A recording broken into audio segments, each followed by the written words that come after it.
Hey, I'm Feroz from Live and Grow. Today I'm going to talk you through how to ID the gypsy mushroom. Let's take a look. It's actually quite exciting to find an example of the gypsy or Cortinarius caperatus. Where I'm from in the UK, they're pretty uncommon, but here in Finland, they are pretty common and they're actually sold commercially too. It grows in both coniferous and deciduous woods. Here in central Finland, I actually found it in a predominantly pine forest. Let's take a look at its key ID features. First, the cap has got this lovely ochre brown colour and it grows to be about 10 centimetres across and has a fibrous feeling to it. The gills are adnexed to the stem, meaning that they reach the stem but are broadly not attached to it and are a similar colour to the cap.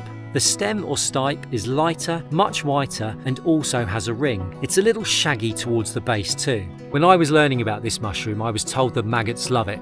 As you can see here, they certainly do. As I mentioned earlier, it's sold commercially and it is edible. It's got a lovely mild flavour to it. I'll be having mine with some chanterelles tomorrow morning for breakfast.